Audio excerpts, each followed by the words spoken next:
Howdy, folks, and a great big welcome to each and every one of you. Well, I haven't made a video for quite a long while, but I have a very good excuse. My wife and I both got pneumonia after Christmas, so we've been laid up and getting over it. Uh, got some good antibiotics, which cleared it out, but we were just weak and sleeping all the time. No drive, but we're getting better now. That tune that I just played is called Needlecase, and it's an old tune. Nobody knows who composed it. Uh, Sam McGee, who was one of the McGee brothers, they were members of the Grand Ole Opry.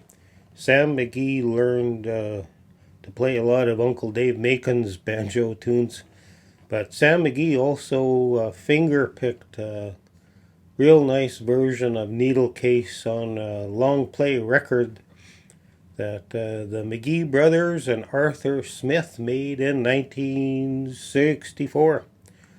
Later on, Mike Seeger recorded Needlecase. Bob Carlin recorded a real nice version of Needlecase, I think 1980.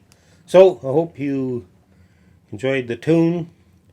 What I'd like to do now is a little Bible reading. So, for those of you folks who aren't interested in and do not want to hear a Bible reading, you can end the video now. I'll say adios. See you next time. For those of you who are hanging on, I've been reading Matthew lately, the book of Matthew, and ran across something in chapter 12, and it refers back to the prophet Isaiah 700 years before Jesus was born on earth. Isaiah prophesied about him in chapter 42 of Isaiah.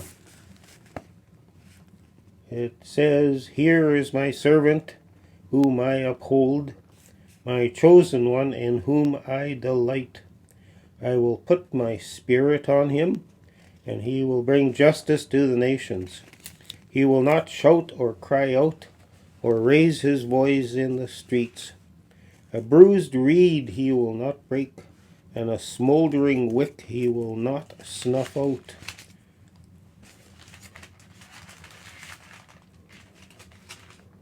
In faithfulness he will bring forth justice. He will not falter or be discouraged till he establishes justice on earth. In his law the islands will put their hope." And then later on in chapter 12, 700 years later on, chapter 12 of Matthew, starting at verse 15. Actually, let's start at 13. Jesus had just cured a man who had a withered hand. He did this on the Sabbath in front of the Pharisees. So the man stretched it out, and it was completely restored, just as sound as the other. But the Pharisees went out and plotted how they might kill Jesus. Aware of this, Jesus withdrew from that place. Many followed him, and he healed all their sick, warning them not to tell who he was. This was to fulfill what was spoken through the prophet Isaiah. So Isaiah said that he's not going to be a rabble-rouser, or I think the people of Israel were expecting him to lead some sort of a revolution where he would take over from the Romans, and Jesus didn't want to do that.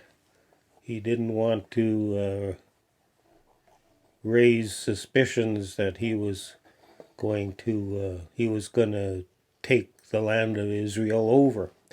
He went about his long-term project very quietly and told people not to tell about what had happened to them, but a lot of them couldn't help it. they went to their families and their homes and their communities, talking about the wonderful miracle that Jesus had done for them. So, hope you folks enjoyed the fiddle tune, and I hope you enjoyed the little reading from Isaiah and Matthew. Now comes the time where I get to say God bless, and we'll see you down the road.